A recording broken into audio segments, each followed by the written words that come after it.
como todos sabem, a última conversa foi feita, né, não só com o professor Reginaldo, mas também com o engenheiro Reinaldo Nakashima. Dá um salve aí, Reinaldo. E aí, pessoal? Todo mundo teve muito feedback positivo. O Reginaldo, né, o telefone dele não parou, né, Reginaldo? Aí. Tô aí. Vamos embora. Mais uma. Bora. Eu comentei, estava conversando com o professor Reginaldo da última live, né, sobre o feedback que também o professor Reginaldo teve, foi um feedback também positivo. Ele falou que o telefone não parou de tocar, não foi isso, Reginaldo? Exatamente. O pessoal estava aí. Mas hoje a gente vai fazer uma parte. Vai lá. Pode falar. O pessoal ficou bem ansioso, né, com conteúdo de valor aí, muito valor. E assim que acabou a transmissão, meu telefone começou a tocar, o pessoal pedindo o telefone do Reinaldo, querendo tirar dúvida comigo. Falou, pô, eu tô com uma situação parecida. Hoje mesmo me ligou uma advogada lá do Rio Grande do Sul, foi minha aluna também aqui em São Paulo, em outros cursos, e ela falou, cara, eu tô com um problema aqui de desapropriação e tem que fazer avaliação também. Eu falei, vai ter uma live agora às 20 horas, vai fechar aí com chave de ouro que você tá precisando. Aí, com certeza, acredito que ela vai estar assistindo a gente aí também, para poder sanar algum tipo de dúvida. A gente vai estar respondendo muitas coisas também, assim que possível, né? E fora o conteúdo aí que a gente vai estar apresentando, que é de muito valor. Legal, professor. Mas antes, né, até tem pessoas novas, estou vendo aqui que tá assistindo, quem nunca ouviu falar, quem não sabe onde está, quem recebeu esse link aqui foi indicação. Meu nome é Lucas, eu sou daqui da Escola do Meu. A gente acredita em que diversas iniciativas na área da engenharia e arquitetura, não só da parte técnica, acadêmica, mas também da parte de geração de negócios, são fundamentais para um profissional, de fato, alavancar a carreira dele. Tanto na parte não só técnica, mas na parte de negócios também. Então, uma das nossas iniciativas, a gente resolveu, né, toda semana, tá trazendo lives específicas, conversas com profissionais específicos. A semana passada, não só participou o Reginaldo, o engenheiro Reginaldo, o professor, mas também o Reinaldo, que dispensa comentários, um profissional excelente. Eu queria, antes de iniciar esse papo de hoje, só abrir um pouco um tempo para vocês se apresentarem, para quem não conhece vocês. Reinaldo, por favor. É isso aí, pessoal. Quem não viu a última live, então não conhece, mas eu costumo andar de skate, tomar café, curtir rock e também fazer perícia. Sou formado em engenharia civil, já faz um tempo, fiz a pós-graduação e conheci o Reginaldo, né? E é isso aí. E, bom, ainda não vou dar o overview. Pode ir lá, Reginaldo, se apresente. Bom, vamos lá. Eu, né, para quem já me conhece ou quem está nos vendo agora, eu estou até ao vivo também aqui pelo Instagram, ativei meu Instagram aqui. O pessoal puxou minha orelha, falou, caramba, você estava ao vivo no YouTube, mas não estava no Instagram, que é onde a gente consegue te ver sempre aí. Então, a galerinha do Instagram, acessa aí o site da escola lá, que a gente está ao vivo, né? Está indo transmitido 100% aí para o YouTube, para você pegar todo o conteúdo. Então, eu sou o Reginaldo Gonçalves, né? Sou de formação aí engenheiro civil, graduação, especialista em engenharia de avaliações e perícias da engenharia, né? Mais uma especialização em engenharia diagnóstica, né? Patologia da construção civil.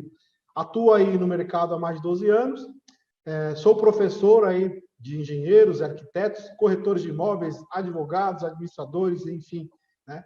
A gente já dá aula aí há 6 anos, né, nesse mercado da engenharia, esse mercado de doido aí que a gente costuma dizer. A gente está aí no mercado ensinando, formando.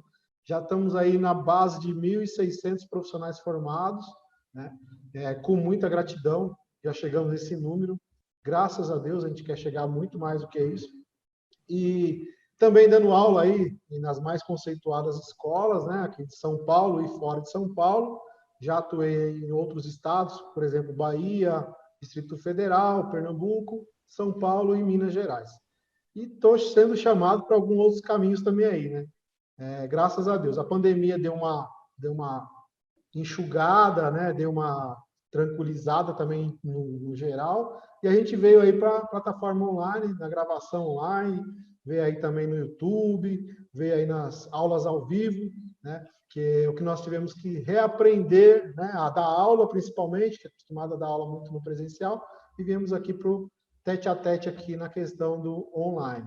Então, eu sou o Reginaldo, né? Como eu já disse a vocês, e hoje nós estamos aí com o nosso convidado, né? O Reinaldo, especialista aí, cara muito fera. Nós fomos aí pós-graduando juntos, fizemos a pós junto. Semana passada, na quarta-feira, nós falamos aí de uso capião, né? Na prática, como hoje também será na prática, e hoje a gente vai estar abordando o tema aí desapropriação e avaliação. Reinaldo, segura aí o reggae, porque a galerinha vai vir que vai vir, meu. Porque tem muito conteúdo, né? Que eu sei que você trouxe bastante conteúdo, eu sei que tem muitas dúvidas também. Aquela fomentada que você deu na semana passada, deu aquela aquecida legal, muita gente não esperava tudo aquilo que a gente passou, né? Aí eu falei, já que vocês acharam que foram muito, então vocês vão ver o que vai vir pela frente ainda, tem muito mais coisa. Então, hoje, com certeza, aí a gente vai ter muito mais conteúdo para quem está chegando agora, tanto no Instagram quanto aqui. A gente vai ter muito mais conteúdo que a semana passada. Vai ter a bateria aí de respostas também, né? Que acabou na live passada, a gente teve um problema no YouTube de forma geral, a gente acabou não conseguindo estar transmitindo de forma direta, mas depois ficou aí disponível para vocês no YouTube. Então, esse sou eu, né? E quem quiser me contratar, entra lá no meu Instagram, né? Engenheiro Reginaldo Gonçalves, manda lá um direct, chama lá no WhatsApp, que a gente manda aquela proposta legal para vocês.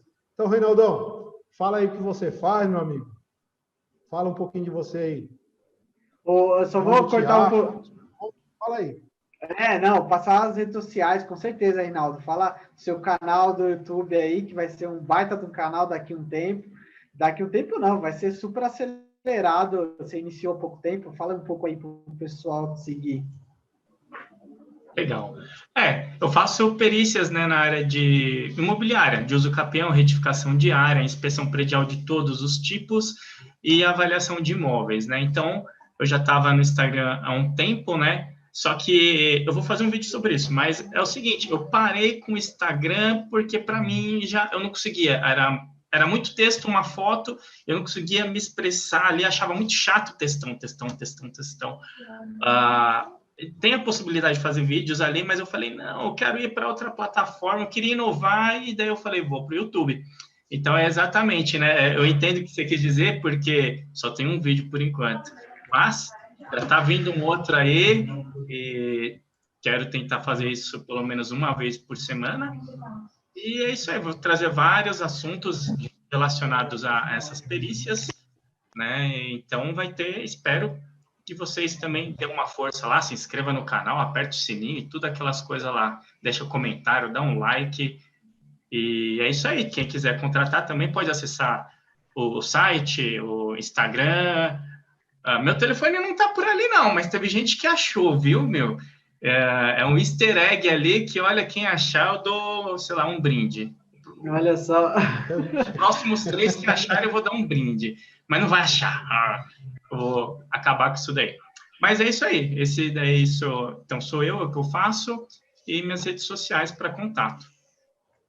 Ô, Reinaldo, para a gente já iniciar o papo de hoje, como o Reginaldo já antecipou e falou da semana passada, o que aconteceu, durante a nossa transmissão, o YouTube caiu, eu pensei que era algum problema técnico, mas de fato a plataforma inteira, como um todo, caiu, não só para mim, para todo.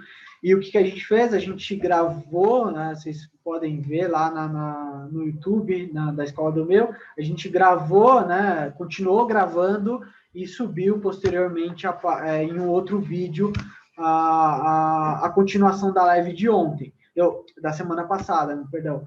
Mas a ideia, eu queria, Reinaldo, até para iniciar esse papo, você falar um pouco da live. O Reginaldo até falou que a gente conversou de uso capião, você trouxe muitos cases reais que aconteceu ali com você.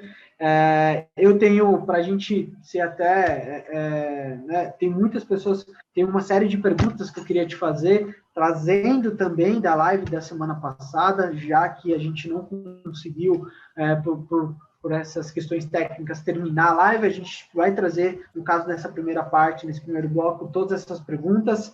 Tem umas perguntas estranhas, tem umas perguntas também, mas eu vou jogar aqui, espero, e aí você domina. As estranhas, Lucas, deixa que o Reinaldo responde. Não, eu vou iniciar com uma... Oi? O que você falou? As perguntas estranhas, o Reinaldo responde. As mais fáceis, deixa comigo, que aí eu respondo. Ó, tem uma pergunta aqui do Lenon, que fala assim, algum juiz já pediu para descadastrar você da vara por recusar a perícia? Para mim, não, porque na verdade eu não recuso perícia, né? Então pode ser a impressão que eu deixei. O que eu não faço é aceitar um valor que não dá para aceitar. Não sei se eu expliquei isso, né? Porque, assim, por exemplo, esses valores são padronizados no Tribunal de Justiça e varia de um pouco menos de 300 a quase 900 reais. E eu expliquei assim, é imprescindível um levantamento topográfico, que no mínimo é 2.500, 300 e 3.000 a 3.000 reais. Então, não casa ali, né? Então, eu teria que pagar para trabalhar. Então, não, eu não recuso. Eu simplesmente apresento a minha estimativa, eu falo, olha, eu consigo viabilizar por isso, né? Então, porque as partes têm o direito à gratuidade da justiça, isso eu não nego. Só que eu, assim, já até coloquei lá, tem um dos links, quem puder rever, ou se não tiver lá, depois eu repasso, que fala assim, que rodou, acho que de 2013 a 2019, 7 peritos, e no final ele falou, olha, eu não posso obrigar o perito a trabalhar, né, sem um pagamento aqui, né? Então, se não tiver, se a parte não tiver o mínimo de condições, vou ter que extinguir o processo. Dele extinguiu sem resolução do mérito. Então, os próprios juízes, eles entendem isso. Então, creio que pode ser que ele não goste de mim e me descadastre, né? Mas aí é de gosto, né? É gosto. Fazer o quê? Se o cara não gostar de você, né, Reinaldo? Esse negócio não muda aí, Lucas. Cadê o suporte? Não, me perdão. Eu perguntei se aconteceu alguma coisa assim, diferente com o professor Reginaldo também. Sempre tem, eu costumo dizer, tem um pessoal me perguntando aí, oi, no Instagram, tal, eu tô ao vivo lá no YouTube, vê lá no canal, né, lá no YouTube que a gente está ao vivo lá. Você vai ficar me vendo parado aqui, você está me vendo só meu rosto, mas a gente está discutindo aqui um assunto bem legal, né, aqui na plataforma do YouTube, falando de reintegração e avaliação, tá bom? Então vai para lá pro YouTube que você vai continuar nos vendo com perfeição aí. Então, respondendo o Lucas, né? A gente, nesse mundo aí de perícia durante esse tempo, a gente já teve várias e várias contestações, né? Principalmente dos honorários. Essa é a primeira que vem aí, não vem nem na questão do aceite, né? Ela vem primeiro, se aceitou, beleza, logo de início aí eu também já costumo colocar o aceite, já colocar minha proposta de honorários, e já vão questionando, vem com tudo mesmo aí, perguntando o porquê que eu quero ficar rico, né, com essa perícia, né? Normalmente vem assim, ó, você quer ficar rico, você está achando que o mundo só tem você e tal, falo brincando, né? Mas a linguagem jurídica ela vem pesada e se nós não soubermos aí deslumbrar, né, ou valorizar o nosso trabalho de forma geral, a gente acaba aceitando a justiça gratuita mesmo aí com tabela da defensoria de 300 a 900 reais, tá? E não fecha, a conta não fecha, né?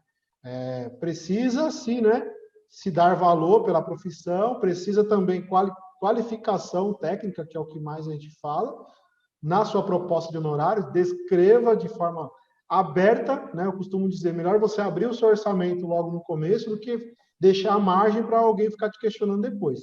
O Reinaldo colocou bem claro aí a parte do uso do levantamento topográfico, desculpa.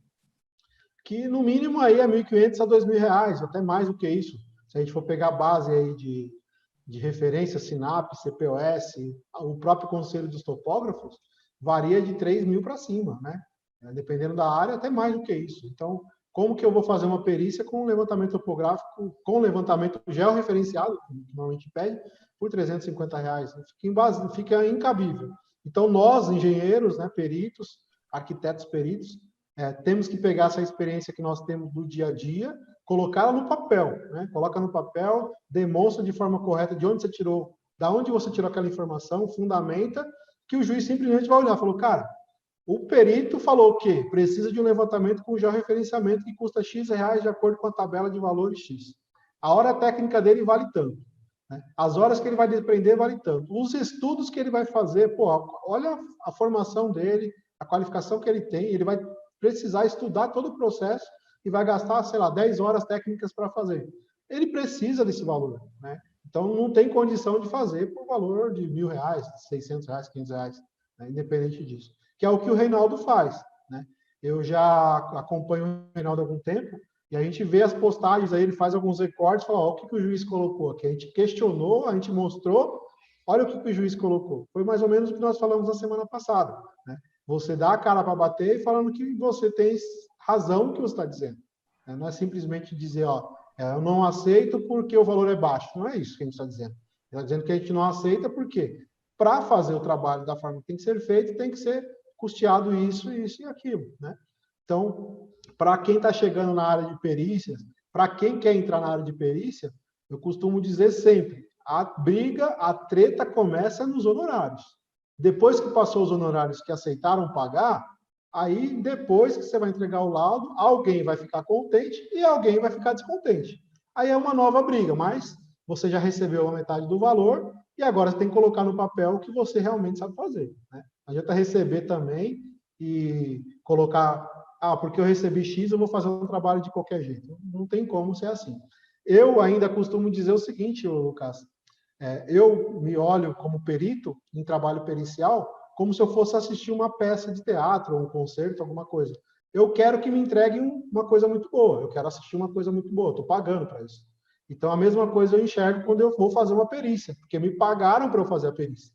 Então, se me pagaram para fazer a perícia, eu tenho que entregar o melhor na minha perícia, não entregar qualquer coisa. Então, esses tempos, todo esse tempo que eu faço perícia, eu faço avaliação, eu faço inspeção, seja no judicial ou extrajudicial, eu sempre pensei nisso, né? De entregar o melhor.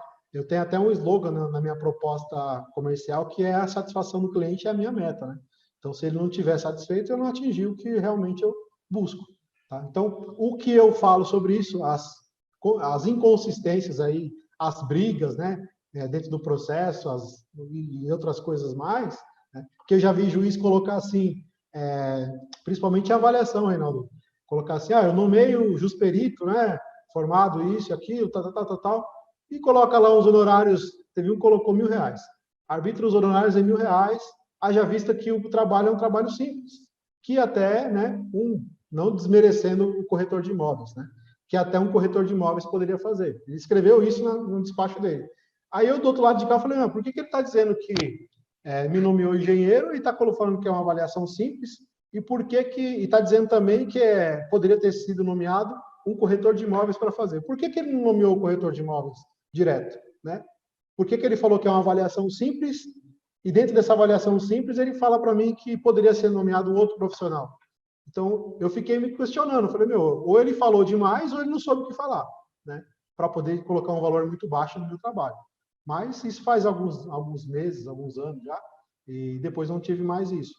Mas é complicado, porque nós engenheiros, nós, né, corretores, que também com certeza tem gente que vai nos assistir ou está assistindo, tem que valorizar, né, o nosso trabalho. Se não valorizar, como é que faz, né? Aí se o judicial, que é o que nomeia a gente, que arbitra lá o valor para ser feita a perícia, fala uma coisa dessa, então essa foi uma das coisas que veio me veio na cabeça agora, que o juiz falou, pode ser feita pelo corretor porque é uma avaliação simples, né? Aí depois eu fiquei pensando, mas o que é uma avaliação simples? Fiquei pensando, o que é simples? O que ele acha que é simples, né? Aí ficou nessa aí. Tá bom? Então, é isso, Lucas. É isso. Pô, legal. Explicou, foi bastante rica a sua explicação, professor. Tem uma pergunta aqui que eu achei interessante. É, Ô, Reinaldo, qual a complicação de um engenheiro mal preparado quando faz um laudo muito mal feito? A Ixi. complicação técnica, jurídica? Né?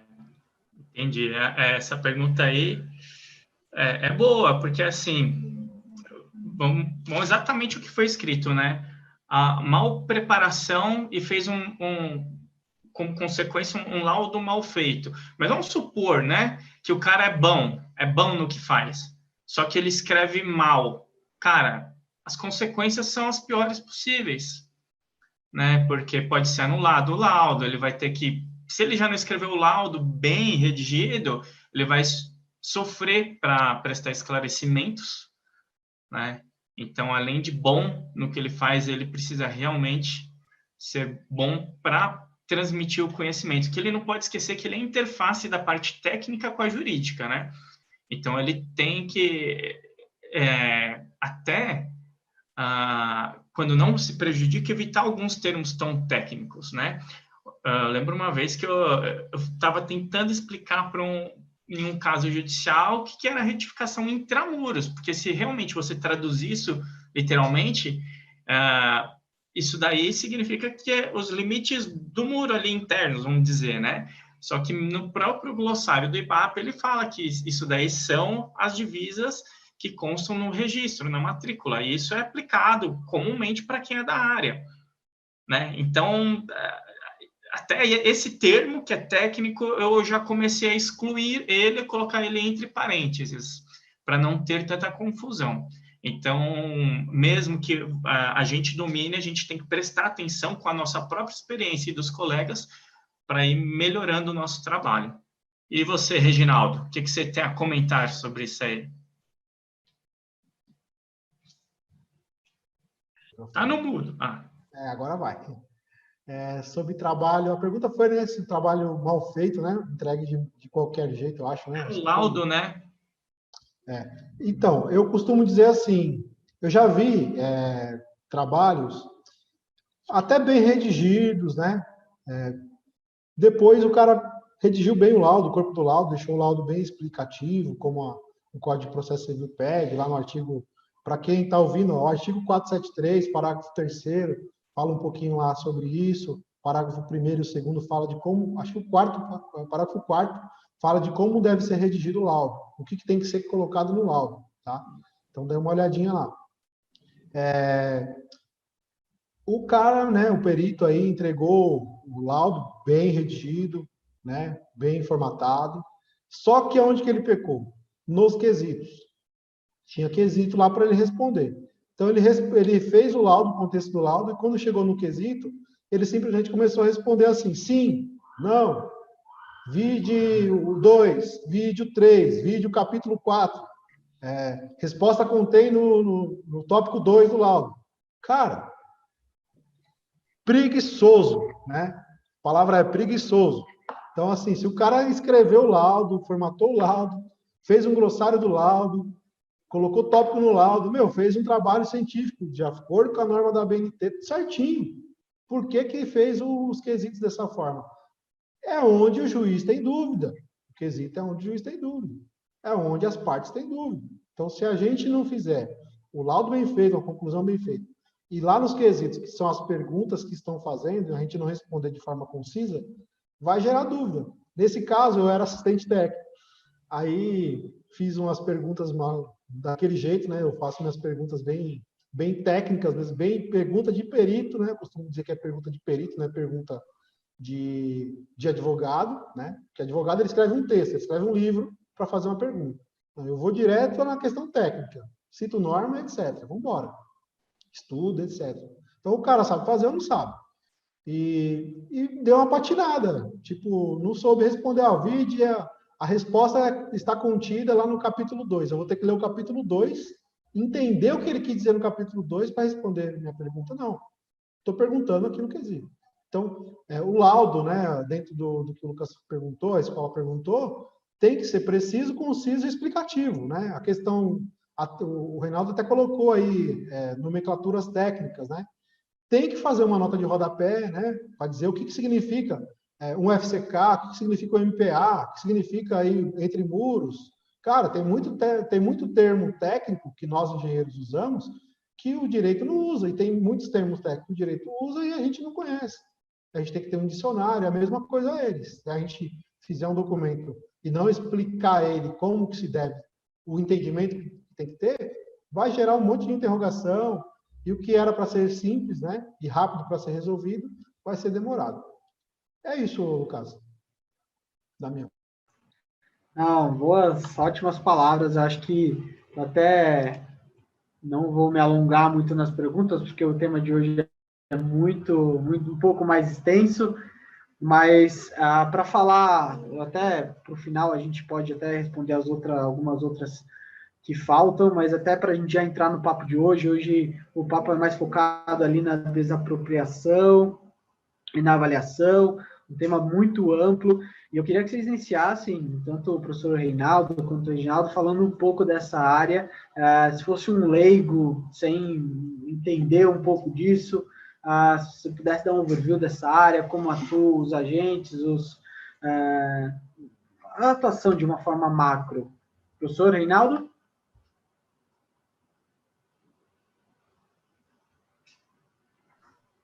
Então, Microfone. Agora sim. Foi. Gostei do boné. Oi? Gostei do boné. Então, tenho usado esse símbolo aqui que representa uma bandeira negra, cara, porque representa a independência profissional que a gente, como os peritos, precisamos ter. Então, não importa quem pagou a gente, se é judicialmente ou não, nós não podemos vender o resultado.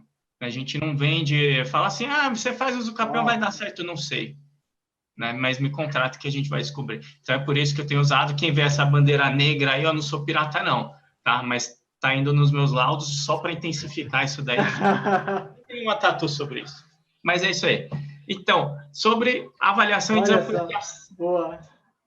Sobre avaliação e desapropriação é o seguinte, né? Avaliação, né? Quando você quer avaliar o valor, né? Em reais, vamos dizer assim, moeda, de um bem, né? Seja imóvel, móvel, aquelas coisas todas, né? E dentro disso a gente trabalha na área de imóveis como engenheiros civis, e cada um no seu quadrado. O engenheiro mecânico vai falar de máquinas e, sei lá, essas coisas todas. E a desapropriação está em um dos tipos, né, que cabem a uma avaliação. Entre outros, também pode ser em uma separação, pode ser quando a empresa está liquidando ali, né, pode ser em processo trabalhista. Então, em qualquer momento que precisar avaliar um imóvel para penhora, por esses diversos casos, então, toda hora que precisar avaliar um imóvel, então, estamos lá. E isso acontece também na desapropriação. Então, quando eu estiver falando de uma coisa, praticamente estou falando... Quando estou falando de desapropriação, que é uma ação, né? A gente vai lá, vai cair na avaliação. Então, de modo geral, é isso, né? E tem também, cada um segue... cada um não. Existem vários métodos também para cada tipo de avaliação, dependendo de cada caso. O que você quer é valor de venda do imóvel, é valor do aluguel, é para um lançamento futuro, enfim, tudo. A gente pega todas essas informações, compila e fala, olha, meu plano de trabalho é esse, né? Que nem o Reginaldo falou, detalha lá, faz tudo legalzinho, porque o que é combinado não é caro, né, não? E é isso aí. Esse daí é a minha visão geral do que a gente vai falar aqui. É isso aí, Reinaldão. A avaliação 14653, a norma, avaliação de bens, né? Bens móveis e bens imóveis. A galera que está chegando aí quer entender um pouco o que é a avaliação, que é confundida com vistoria, né? Costumo dizer que faz uma avaliação do meu apartamento que eu quero reformar, faz uma avaliação da minha casa que eu quero ampliar. Cara, não é avaliação, né? A palavra avaliar é dar valor, tá? A sigla já fala dar valor. Então, a NBR já deixa claro isso aí, né? Quando vai fazer a avaliação, é dar valor a alguma coisa, seus bens, seus frutos e direitos. Está bem descrito lá a definição dela. Simples e fácil de entender. Porém, né, até voltando um pouco aí na pergunta anterior, da questão da redação do laudo, é isso. Se o colega coloca que a avaliação não é dar valor, já chutou a canela, né? Deu uma canelada bonita aí e não está sabendo colocar a nomenclatura correta. E quem tem experiência do outro lado vai questionar, fala, pô, se queira o perito justificar aí, né, por que que ele está dizendo que vai fazer uma avaliação e é uma vistoria. Aí ele vai começar a gaguejar e não sei para onde eu vou, né? Mas, enfim, então isso, na verdade, também não vai desclassificar o trabalho do perito, ele vai simplesmente dar margem para questionamento. Que, né, no mercado aí, quem faz mal feito, faz duas vezes. Então, a palavra certa é essa. Se eu fiz mal feito, tem que fazer de novo. Então, se você faz certo, você faz uma vez só e corrige quando tem que corrigir. Mas se faz mal feito, tem que fazer novamente. Então, quem está chegando, né? Quem está chegando ou quem já chegou, o tema é desapropriação e avaliação. Então, avaliar é dar valor. Então, se está desapropriando, então vai gerar um valor para alguém, né? Vai ter que ter um custo para alguém, né? Vai gerar um valor para alguém. E é isso que o Reinaldo vai colocar para a gente aí, a prática, né? Não é, a gente não vai ficar falando aqui de definição de norma, porque falar em definição de norma, eu baixo a norma e leio, né? A gente não vai falar isso. A gente vai falar do que acontece no dia a dia. Para você que está assistindo a gente aí, tanto no Instagram quanto no YouTube, entender o que é desapropriação e o porquê que desapropriou e quem é que vai pagar, indenizar alguém, né? Então, e quem, o autor ou o réu que seja, e como tem que ser feito isso daí, qual que é o papel do perito, né? Qual que é o meu papel como perito dentro de uma desapropriação, né? De uma reintegração de posse. Falamos aí também do uso capião, da posse, quem está na posse lá, quem está no domínio. Cara, é um assunto para horas e horas. É assunto para horas e horas, que a gente não aprende nas universidades, na faculdade, na graduação principalmente, né? Não na universidade, mas na graduação, porque eu principalmente não vi isso aí na graduação. Fui aprender depois, na marra, no dia a dia. Depois precisei fazer uma pós-graduação, que eu pensei que ia aprender, também não aprendi, não, né? Ninguém falou disso aí na pós, não. Então, eu tive que buscar mais um pouco a fundo. Então, só foi cavando, conhecimento só cavando. Aí você só ouve falar, ó, existe lá um tipo de avaliação de questão de terra. Ah, é? O que é? Ah, um interdito proibitório. Primeira vez que veio essa palavra no laudo, no despacho do juiz, né, na ação lá. O que é interdito proibitório? Meu Deus do céu. E aí, Reinaldo, o que é interdito proibitório? Sei lá, será que eu vou ter que dar um Google? Aí foi isso que eu fiz na época, né? Mas eu peguei o Código Civil, peguei o Código de Processo Civil, falei, agora eu sei. É quase uma desapropriação, mas é uso capião ou não, né? O que é, será, hein? Vamos dar um Google, né? Dar um Google. Ou seja, alguém está impedindo, né, que aquela área seja ocupada, né? Então, quando é ao contrário da desapropriação. Então, não aconteceu a desapropriação ainda. O interdito é justamente isso. Se já houve a ocupação, vai ter a reintegração.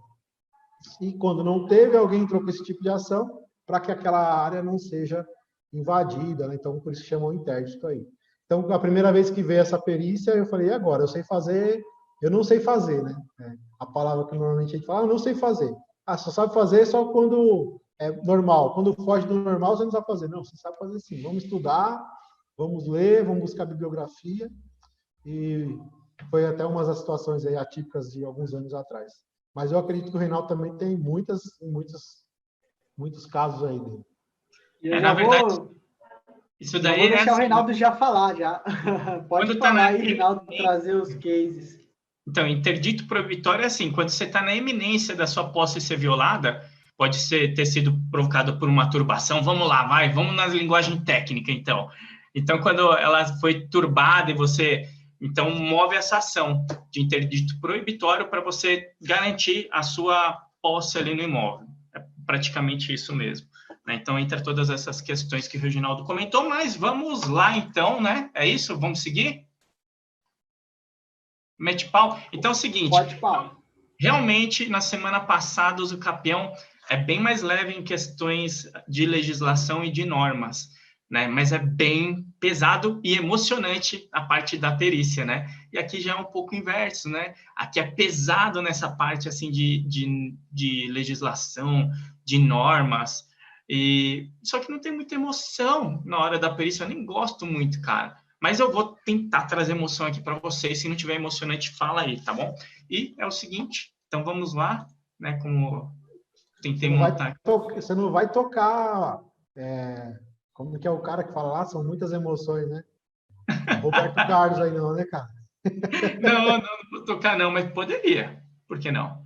Vamos lá. Então, vou compartilhar aqui, né? Como sempre, uma telinha aqui de abertura, só para vocês lembrarem de mim. E, então, vamos seguir. Só que eu tenho que seguir aqui na apresentação. Aí. Então, que nem eu falei, já complicou um pouco aqui, né? Existe uma lei específica, na verdade, um decreto-lei, né? Que trata de desapropriações. Eu fiz, na verdade, sobre esse assunto de desapropriações, eu fiz um curso no IBAP, bem curto, né? Bem, sei lá, 2 dias, não lembro, né? Bem curto. E praticamente essa introduçãozinha aqui que eu vou passar aqui, vou tentar ser bem rápido, foi praticamente o que eu aprendi lá. Aqui até tem um pouquinho mais de informação, tá? Mas então tem essa lei aí, quem quiser depois pode anotar, não sei se conseguem ver, mas se não eu passo.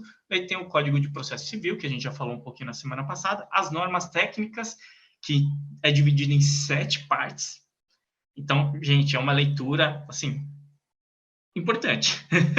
Pesada, mas importante. Daí você vai de acordo com o seu interesse e vai fundo.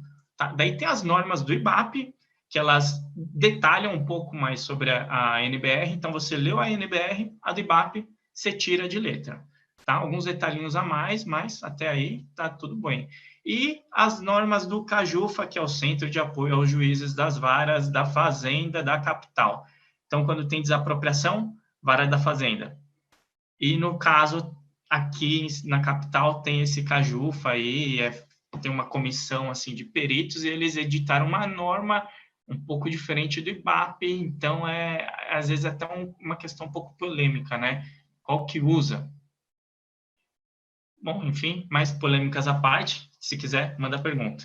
E daí, de novo, lá as normas judiciais da Corregedoria Geral da Justiça e técnicas de redação forense. Então, vamos lembrar da perguntinha que foi falado. Eu aconselho, né, não só que os advogados leiam, e é bom, principalmente para advogados, mas nós, engenheiros também, qualquer perito, estudante, leia isso daqui, porque tem muita coisa assim que eu falei, nossa, eu não acredito que eu fiz isso a minha vida inteira. Ou que eu pensei isso a minha vida inteira. Então, é isso aí, gente. Daí, vamos supor aqui, então, um procedimento rapidinho, tá? O que acontece? Geralmente, existem 2 possibilidades para desapropriação. Amigável, que você precisa a declaração de utilidade pública, que ela caduca em 5 anos, então não adianta nada. Teve o decreto, cumpriu, não cumpriu, deu 5 anos, já era. Daí vai ficar 1 ano ali estagnado, daí se quiser propõe de novo, tá?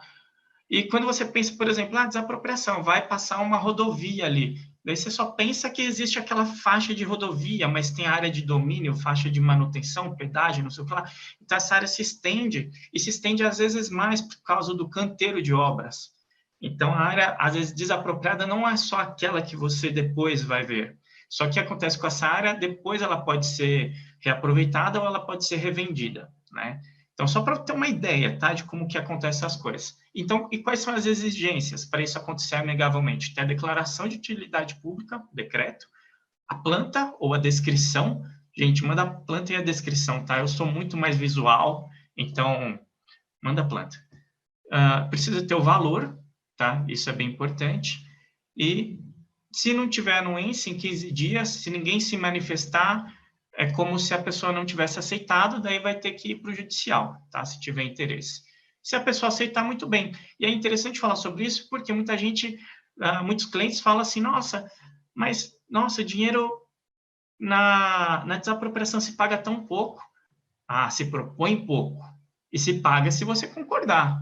Então, se você não acha que é justo, discorde, tá? Nesse sentido aqui, você nem precisa falar nada. Se você ficar quieto, já entra como discórdia e a pessoa vai ter que, o órgão público vai ter que ir para o judicial, falar sobre isso. E daí vai ter que apresentar todos esses documentos, ele vai nomear o perito e pode ser que exista a emissão provisória da posse, tá? E daí vai seguindo o processo até que a gente vai trabalhar. Então, tentei ser rapidinho, tá? Existem muitos detalhes, mas a legislação tá aí, vocês podem tirar dúvidas também, que a gente vai falando. Mas vamos seguir para deixar as coisas mais emocionantes do que só esse texto, né? Não, tem mais um pouquinho aqui também, ó. Então, vamos lá, tem as normas. Então, a norma também é muito pesada, mas vou resumir um pouquinho aqui para vocês. O que existem lá? Restrições, tá? Contratuais da área, do imóvel, enfim. Na avaliação, você tem que considerar que se há ou não restrições e se existem, você tentar achar um valor para aquilo. Então, você precisa, para isso também, caracterizar a região, o imóvel, as benfeitorias que existem lá também. E daí você vai aplicar a metodologia, que tem todas essas aí, comparativo direto de dados de mercado, evolutivo, involutivo, capitalização de renda, quantificação de custo, tudo depende também do objetivo da avaliação. E também você vai fazer um diagnóstico do mercado para ver se está tudo bem coerente ali. Então, é pesadinho, mas vale a pena, é um dos caminhos, né? E o mais comum é utilizar o comparativo direto, tá? Que daí você vai ter que saber as dimensões do imóvel e procurar imóveis com características semelhantes, de padrão também, o padrão, se é fino, se é luxo, se é médio, se é proletário. Então, tem lá nas normas como você deve classificar. O estado de conservação, se ele está bem cuidado ou não, questão de manutenção básica, né? E obsoletismo, que é praticamente a idade. Então, é basicamente isso que acontece. Olha lá, já escrevi errado aqui nesse slide, desapropriação, 2 P's, mas beleza. Então, já vou entrar no caso aqui, tá? E dessa vez eu vou tentar ser rápido, porque o YouTube não vai derrubar a gente, beleza? Então, assim, eu vou ilustrar aqui com a minha primeira avaliação, que foi o caso de desapropriação, tá bom? E por que eu falo isso também? Porque estamos falando aqui com pessoas que também estão interessadas nessa área. Então, é bem legal trazer isso. O que aconteceu? O cliente chegou naquele escritório que eu falei que eu estava começando a trabalhar, que na verdade, eu já estava lá há um tempo, esse escritório não fazia avaliação, só que esse advogado, ele confiava muito no escritório e falou, vocês vão ter que fazer. Adivinha para quem sobrou? Então, eu tinha acabado de fazer o curso do IBAP, mas esse curso, assim, bem raso. E eu dei uma olhadinha, o perito era um cara lá que na folha de rosto colocou que era membro do não sei o que, do IBAP, de não sei o que lá. Mano, era uma folha só para falar dele. Gente do céu. Eu falei, e agora? Como que eu vou? Eu recém fiz um cursinho, como que eu vou fazer isso? É possível, não é? Gente, é possível. E vocês vão ver aqui. Então, pode ser que vocês assistam essa live, façam o curso aí com a escola e falem, e agora? O que eu faço? Esse é um dos caminhos, ok? Então, era uma desapropriação, tá? Judicial, em que eu atuei como assistente técnico. Então, o perito ofertou o laudo dele, e daí eu falei, e agora? O que eu faço? O que eu fiz? Peguei o laudo, peguei a norma, o conhecimento que eu tinha, e coloquei lado a lado, e fui indo. E o que eu fiz? Eu vi que muita coisa era coerente, então eu fui realmente objetivo e conciso, eu fui aonde que não era coerente. Então, vamos lá. Primeira questão. O fator de oferta, ou elasticidade, que, de praxe, o mercado aplica 10%, tá bom? Só que eu olhei lá nos cálculos, só que, assim, não é muito fácil. Você tem que olhar os cálculos, muitas vezes você tem que interpretar, porque o número não está ali, você tem que fazer o cálculo inverso, você desmonta os cálculos, tá? Então, é legal que agora eu estou falando na visão do assistente técnico. E é como provavelmente vocês vão começar, e nada impede de ganhar a vida com isso também. Tá? Não tem essa de começar. Pode ser que vocês se deem muito bem só sendo assistente técnico. Mas legal, eu constatei que foi aplicado um fator de 25%. Né? E só que sem justificativa nenhuma. Eu trouxe a norma, vamos lá, vamos se basear. Eu falei que as normas ainda do CAJUFA, que que ele deveria ter seguido, não obedeceu isso daí. Ok? Então, primeiro ponto de divergência. Segundo ponto, fatores de declividade e desnível de topografia. Então, aí também eu coloquei o que a norma pede. Ele falou que os dois, você não pode aplicar os dois juntos. Você aplica um e outro, ok? Só que ele aplicou os dois. Você percebe que está começando o valor pode ser 1, só que do jeito que ele aplicou algumas coisas, o valor começou a cair. Tá bom? Agora, teve outra questão que é o índice local. Porque, assim, o imóvel, por mais que esteja numa macro-região, não é todo o lugar que ele tem o mesmo valor. Só que nesses casos, alguns casos, provavelmente ali também era um trecho que já tinha uma questão de desapropriação do metrô, foi feito um estudo, ele foi mencionado, só que foi aplicado valores diferentes da tabela do estudo. Então, aqui eu trouxe a reprodução da tabela, né, falando a região 1, que trecho que é, porque como ela se caracteriza, e o índice local que foi adotado.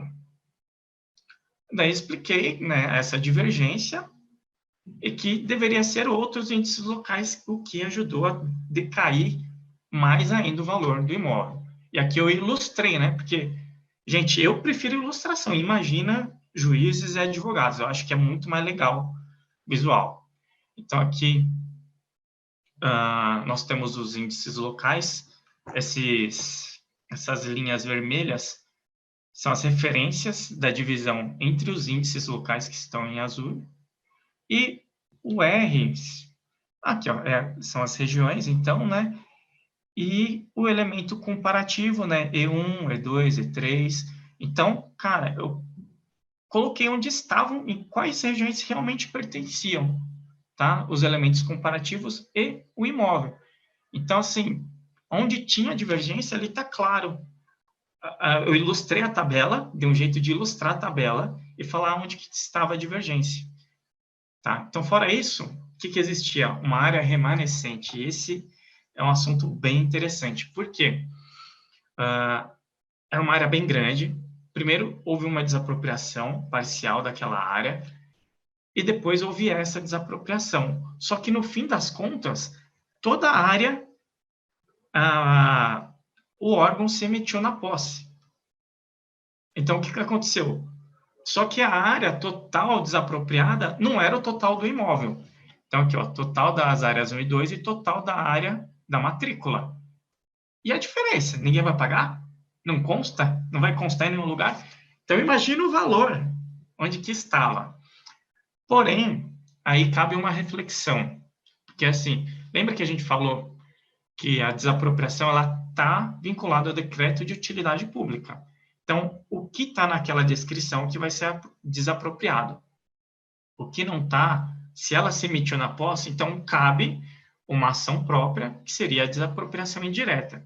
Porém, a gente pode tentar. De repente, a gente resolve tudo aqui. Se não resolver, você dá as opções para o cliente, ok? Isso é o mais importante. Você entender, né, o que é o trabalho, quais são as opções e bola para frente. Então, foi isso daí.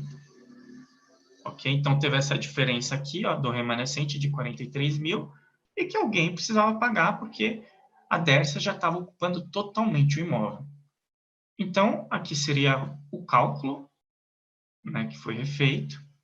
Então, praticamente dobrou o valor. Olha que importante, olha que como cada fatorzinho contribuiu para que o imóvel tivesse um outro valor totalmente desconfortável. E vamos lembrar lá, o cara era membro do não sei o que lá, do IBAP, não sei o que, regional, nacional, e da Comissão de Valores dos Direitos Humanos da ONU, não sei do que. Enfim, mano, era tanta coisa. E eu falei, cara, eu fiquei duvidando o tempo inteiro do que eu estava fazendo. Eu não sei quantas vezes eu refiz isso daqui, entendeu? Conclusão. Olha, lembra que eu falei na live passada? Precisamos ser educados, porque nós precisamos ter a humildade de repente, estarmos errados. Então, caso o perito judicial tenha se equivocado no emprego dos fatores, né? Então, tá aí o recálculo e o valor seria esse daqui. considerações finais, né? Pontuei cada item, solicitando que o perito judicial esclarecesse se houveram os seguintes equívocos. Não estou falando assim, olha, energicamente, é isso, muda aí e pronto, acabou. Né? Nós estamos conversando com colegas que podem sim ter errado, se equivocado. Então, nada de ser agressivo, cultura de paz, ok? Todo mundo aí prestando atenção nisso, é bem importante. Legal. E daí, caso tenha se equivocado, solicita-se que seja adotado o valor total da indenização atualizada nesse valor aí. Legal? Daí, depois eu trouxe todo o anexo, eu refiz o cálculo, coloquei detalhadamente os valores e destacado em vermelho os fatores que deveriam merecer essa reapreciação. Fiz esse elemento comparativo 1, 2, 3, 4, o que tivesse errado lá. Coloquei ali o cálculo também para chegar no valor do metro quadrado. E é isso aí. E esse daqui é o finalzinho do caso. Então, veja só. Intime-se o senhor perito judicial com urgência, porque, assim, ele já tinha evadido de responder aquela questão. Ele sempre falava, não, porque eu estou certo, não, porque eu estou certo. Não. Foram umas 5 respostas, mas ele não trouxe em nenhum momento, ele não falou, olha, realmente esse valor é isso mesmo que eu fiz. Não, ele só, sabe, ele não justificou nada. O juiz ficou chateado e falou isso. Intime-se o senhor perito com urgência para que preste derradeiros esclarecimentos sobre a pena de destituição, além de demais medidas cabíveis. Gente, é muito sério. Então, não importa o currículo que você tenha, onde você estudou, se você fez a pós-graduação lá não sei aonde. Gente, eu só fiz um curso pequeno, não tinha muita informação, mas fui atrás. Então, quem pode dizer que o curso é pequeno ou não, que a instituição não é reconhecida ou não? Depende só de vocês, ok? Então, por isso que eu achei esse caso bem legal para a gente falar aqui. Então, tenha coragem para enfrentar o medo de começar. Vamos começar todo mundo aí, ó. Tudo bem, foi só uma live, faz uns cursos aí na escola, rapidinho, que eu tenho certeza que vai dar bom. Falando em medo de errar, eu falei que eu andava de skate e falhei. Poderia ter falhado, posso falhar em qualquer momento na minha carreira também.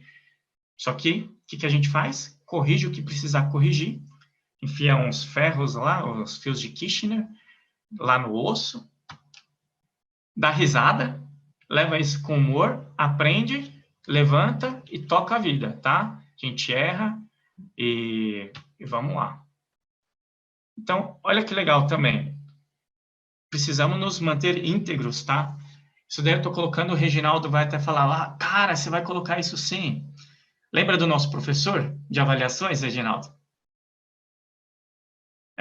Tá aí no mudo aí, Reginaldo. Abre o áudio, comenta aí. Abriu. Então. Bom, tranquilamente, é um processo público novamente. E ele foi considerado culpado no processo criminal, e daí teve a ação civil para bloquear os bens, e, enfim, dá todo o prosseguimento, né? Então, gente, isso daí foi um enriquecimento ilícito, tá? Então, foi cobrado para obter um valor. Gente, não queiram vantagem sobre as coisas, não coloque numa avaliação, você vai ser seduzido pelo lado negro da força, os caras vão querer que você valorize ou desvalorize o imóvel, só que você vai falar não, tá bom? Porque você não vai depois querer ser lembrado como isso, você vai querer ser lembrado como um bom profissional, como um bom professor, como um bom tudo. Então, gente, vamos agir com honestidade, ok? É isso aí. Vamos para um próximo caso. Tem tempo aí de mais um caso? Pode trazer mais um? Posso, né? Então, esse é o seguinte. Não é a primeira avaliação, olha só, né? Mas, enfim, acho que eu copiei e colei. E é isso que acontece quando a gente copia e cola correndo e não presta atenção e não faz revisão, tá? Não façam isso. Só que essa daqui é uma desapropriação indireta. Então, vamos para um caso de desapropriação indireta, que é quando não teve, então, um decreto de utilidade pública e existe alguém né, um ente público que está ali na posse do imóvel, ok? Então, existe essa oportunidade, esse direito, para você pedir a desapropriação indireta e, né, pleitear, então, um valor sobre aquilo. Então, primeira questão, quesitos, né, pontos controvertidos. Então, fixou como ponto controvertido o apossamento administrativo sobre qual extensão de área, qual o valor desta e a data do apossamento. Então, você viu, tem tudo a ver com a posse, que nem o Reginaldo falou, de repente é um uso capião, de repente é uma outra coisa, ou tá ligado, estão conectadas as duas coisas. Então, a primeira coisa que você pensa, você recebeu um processo para fazer uma avaliação. O que você pensa para fazer a sua estimativa? Quais são os métodos, qual é a área, qual que é o tamanho da área, o que eu vou fazer nesse caso? Então, acho que eu vou usar um método comparativo. Gente, tem que tomar cuidado para a gente não ser levado ao erro, tá bom? Esse caso aqui é bem curioso de falar. Por quê? Não sei se vocês conhecem a região de Guarulhos, o imóvel, esse aqui no meio, tá? Existe um núcleo informal, urbano informal, né? Consolidado lá. E é o seguinte, mesmo que você tenha feito lá a sua estimativa com um pouquinho de pressa, tudo bem, mas depois que você começa a trabalhar, por exemplo, você pode olhar para isso daqui, e foi o caso, tá? Esse é um caso que eu fiz em parceria com uma amiga, tá? Então, por isso que eu não estou colocando também referências nesse, tá? Mas foi muito legal, achei muito curioso, eu tinha que trazer isso daqui. Mas pensa bem, olha aqui do lado, é um cemitério, ok? Olha aqui do outro, é uma grande instituição. Aqui é um grande mercado. O que eu quero dizer é que a parte, ela estava pedindo a desapropriação, mas ele estava pedindo para quem pagar? A prefeitura. Alegando que a prefeitura estava apossada lá. Eu imaginei, mas como que a prefeitura poderia se apossar de lá? Se tem um bairro lá, o que ela implantou lá? Primeiro, eles alegaram que a prefeitura deixou os moradores entrarem.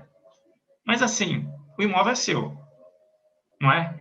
Se alguém tem que defender o seu imóvel, é você. Você não vai cobrar de um vizinho que você não defendeu o seu imóvel. Você pode alegar, sei lá, enfim, o que for. Mas assim, qual que é, efetivamente, isso daí foi um discurso meio assim para enganar, tá? Mas vamos lá pensar, efetivamente, onde que a prefeitura tem a posse? Esse é o quesito, esse é o ponto controvertido. Das casas, não, tem pessoas lá. Onde que ela pode estar na posse? Alguém pode interagir aí? Pode mandar aí também no YouTube. Mas vamos lá. Da rua, a rua pode ser. Né? Se a rua ali for pública, pode ser.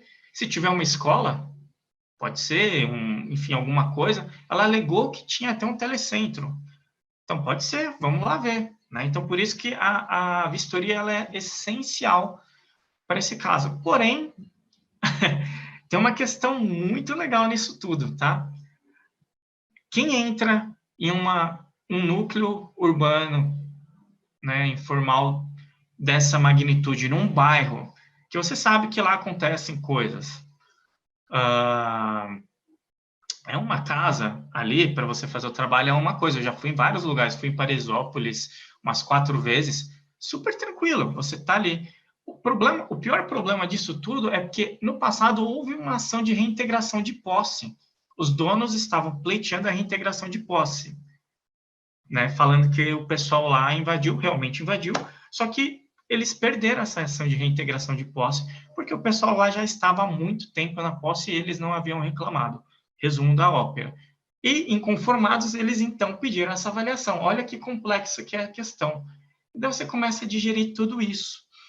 E daí você pensa, se eu entrar lá para fazer um trabalho desse, percorrer tudo com o topógrafo, o que pode acontecer? Pode acontecer algumas coisas bem desagradáveis. Então, existem alguns recursos para isso. Você pode pedir uma força policial? Pode. Mas é que nem eu falei, para uma casa, tudo bem, normal. Mas, cara, você vai fazer isso num bairro inteiro, é como se fosse uma reintegração de posse. Cara, é conflito, na certa.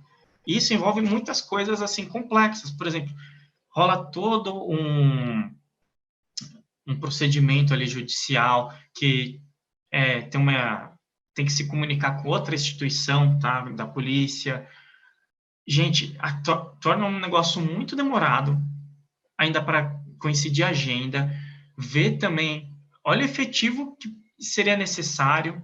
Gente, seria demorado, caro, e seria muito certo de um conflito.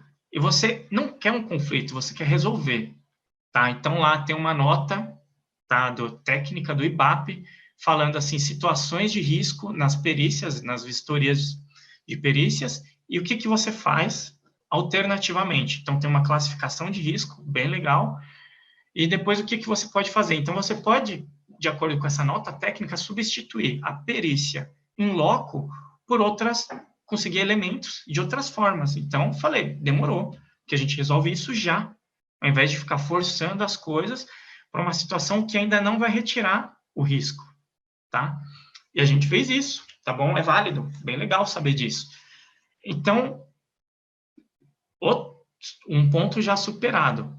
Mas e daí a gente volta àquele ponto, tá, e a posse disso daqui? Tem que saber, então, onde que a prefeitura está lá. E se a gente não pode ir no local para verificar, então a gente já faz essa análise a partir do Google aqui, uma macro. Vocês estão imaginando, por exemplo, se esse imóvel foi invadido e a prefeitura realmente não está lá, então essas ruas, desde o momento que foi invadido, foram de terra, ok? Então você já começa a pensar nisso. Então você pensa que você vai precisar de elementos, de fotos aéreas antigas para comparar, para ver se realmente teve essas ruas de terra. Pesquisei na internet documentos. E outra, a função de vias públicas. Vamos para conceito. Função de via pública é ligar bairros. Então ele vai ligar também vias com outras. Então, se você já olhar aqui e pensar nisso, nenhuma rua interna desse bairro se comunica com outro bairro. Então, não tem saída a não ser aqui na frente. Só existe duas ruas que fazem ligação com a mesma. Então, essas ruas, elas não têm a função de ligação. Então, pela função, elas não podem ser consideradas vias públicas. Então, primeira análise, já descartamos as vias públicas de apossamento. Então, e agora, para saber se tem instituições públicas lá. Adivinhem, então, o que eu posso ter usado? Street View. Vamos usar tecnologia. Vamos passear de Street View, né? Então, liga o computador, dá um Google lá no Street View, joga o bonequinho e percorre todas as ruas. Percorri e adivinha, nem o telecentro que eles falaram que tinha não estava mais lá, ok?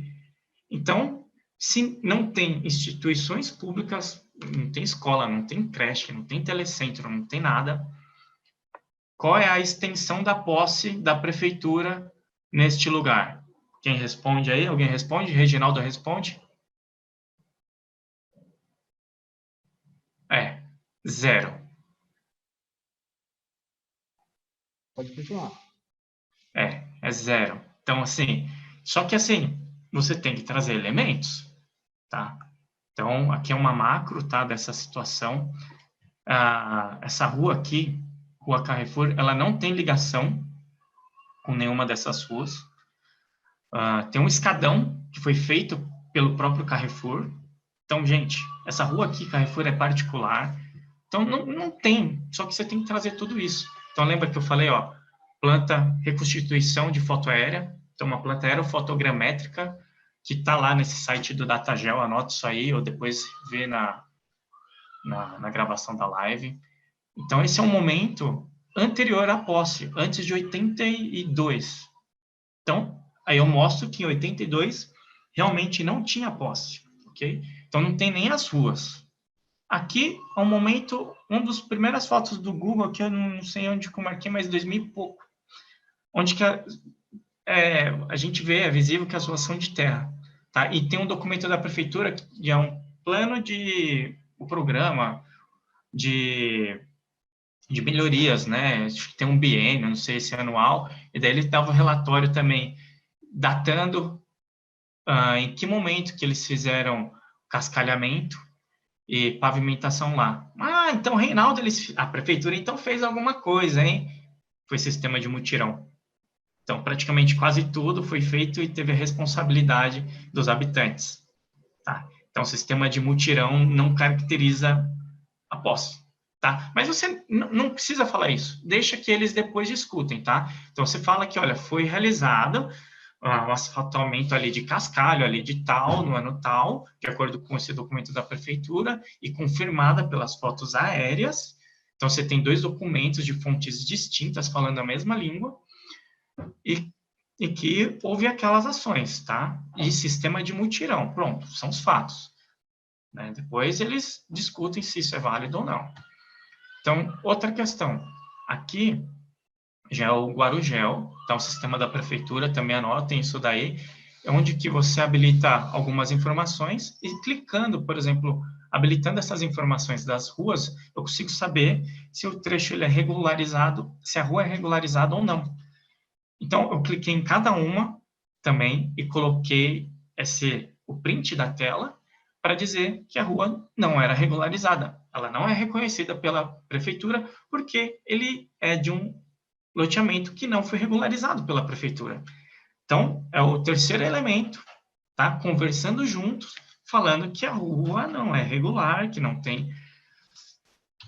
Não dá, né? E a placa da rua vermelha também é um sinal que ela não é regularizada pela prefeitura. É uma placa que foi colocada pela prefeitura, mas ela diz que a rua ela não é regularizada, ok? Precisa regularizar. Aqui é a foto do local onde que houve o telecentro. Houve, mas por semanas. Depois não houve. E como que eu soube disso?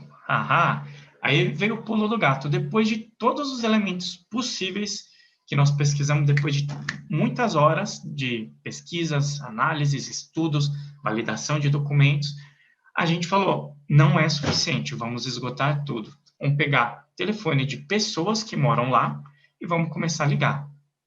Vamos ligar. E vamos confirmar essas coisas. Foi o que a gente fez. E uma das pessoas, ela falou, não, esse telecentro até existiu, mas quase ninguém conhece, porque teve intenções políticas, ele foi inaugurado, funcionou 2 semanas e realmente fechou. O imóvel nem tinha sido passado para a prefeitura, é um imóvel de uma pessoa ali, uma dessas pessoas que eram ligadas com políticas, e aconteceu isso aí, né? Então, assim, a gente teve a informação que, primeiro, pelas imagens do Google, que não era muito tempo, né? Mas já dizia que esse telecentro, ele esteve lá, mas por um pouco tempo, e depois confirmando com as pessoas, a gente descobriu que era menor ainda, e que ainda era uma permissão apenas que o morador, ele deu para a prefeitura. Então, assim, posse foi direta, mas não teve a intenção de obter a propriedade do imóvel. Então, realmente, a gente... Opa, deixa eu voltar aqui, ó, o spoiler. A gente fez o laudo, conseguiu, então, comprovar que não teve apossamento, ou seja, área de apossamento 0, portanto, valor e data de apossamento 0 do ente municipal. Então, a gente fez o laudo nesse sentido. E vocês percebem, aqui eu coloquei prestação de contas. Por quê? Quando foi dada a estimativa a gente, né, não viu com tantos olhos assim o caso. E a gente imaginou que realmente faria a avaliação. Vamos dizer que fomos enganados, mas não deveríamos ter sido enganados. Droga, foi uma falha. Mas beleza, fomos enganados, não tem importância, fizemos o trabalho diferente, esse é o ponto, fizemos diferente e fomos obrigados a adotar uma outra metodologia, então uma vistoria indireta, vamos dizer assim, com outros elementos, mas que não prejudicou a análise, indo lá, a análise e a conclusão seria a mesma. Então, a gente prestou contas, falamos, não fomos na vistoria, não teve hora de vistoria, não gastamos com levantamento topográfico, que a gente imaginou, fez uma estimativa imaginando que ia ter que levantar as ruas, o perímetro e imóveis lá dentro. Então, só de levantamento topográfico era acho que uns 30 mil, mais de 30 mil. Então, houve uma dedução significativa do valor e não seria justo a gente cobrar os honorários todos. Então, nós nos atentamos a fazer isso, tá? Só que, como a gente já sabia, as partes queriam procurar pelo ovo, então se manifestou. Só que foram 21 parágrafos só para falar, só para querer anular a perícia. Foram umas 5 páginas de letras até pequenas, então imagina como isso corroeu a nossa cabeça, só que os argumentos, logicamente, inconsistentes ou enganadores, ou seja, falácia. Só que isso é um perigo. A gente falou de redação, a gente falou sobre estudar, só que aqui a gente cai num tema muito importante, que é a interpretação. Então, não adianta você saber fazer bem. Por exemplo, você é um bom avaliador. E aqui vai uma boa dica. Primeira coisa, não adianta você ser um bom avaliador, você tem que ser um bom perito. Porque nesse momento você tem que dar um passo para trás e olhar a situação no macro e falar: aqui vamos analisar a posse e direito, porque pelo jeito não tem posse, então não vai ter avaliação. Detalhe importante: o assistente técnico da parte é um ex-diretor do IBAP. E até então a gente até já chegou a um ponto que a gente tinha marcado a vistoria. Só que não rolou, porque no meio disso tudo aconteceram essas coisas. E ele ficou super bravo: nossa, você não pode fazer isso comigo, e não sei o que lá e tal. Daí, depois ele ligou: não, entendi, não, foi bom você ter avisado, foi bom você ter desmarcado, e da próxima vez eu nem vou com o meu carro, beleza? Ou seja, nem um ex-diretor do IBAP, até aquele momento, olha que ele já tinha sido contratado, ele não tinha ideia de onde estava pisando. Então, gente, existem casos super complexos, mas a gente desenrola, tá? Pode ser que alguém do IBAP não desenrole, mas a gente desenrola, tá? E o que acontece? Tudo isso para falar o quê? Sobre a falácia.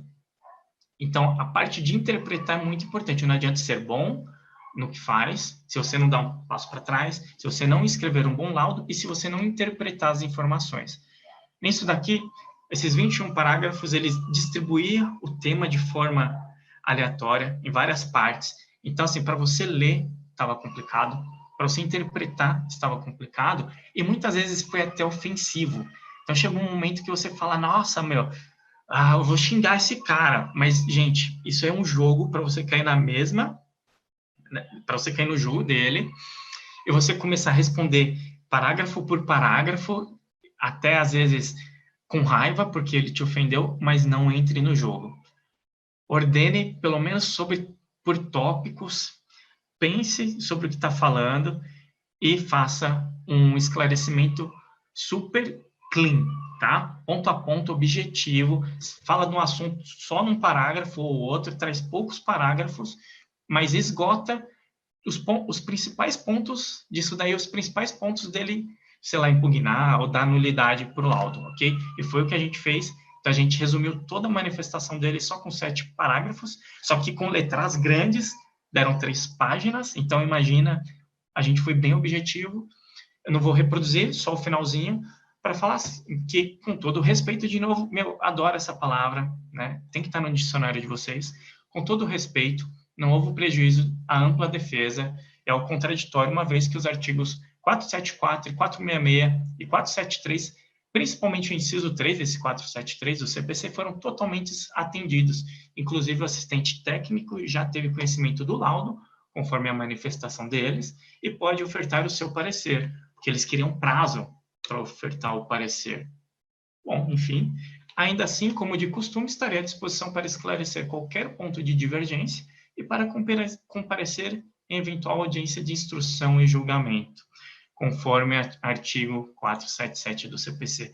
Ou seja, esclareci o que precisava ser esclarecido, justifiquei, na verdade, falei que não era nada daquilo, e falei: se quiser, vamos lá conversar, resolve, né?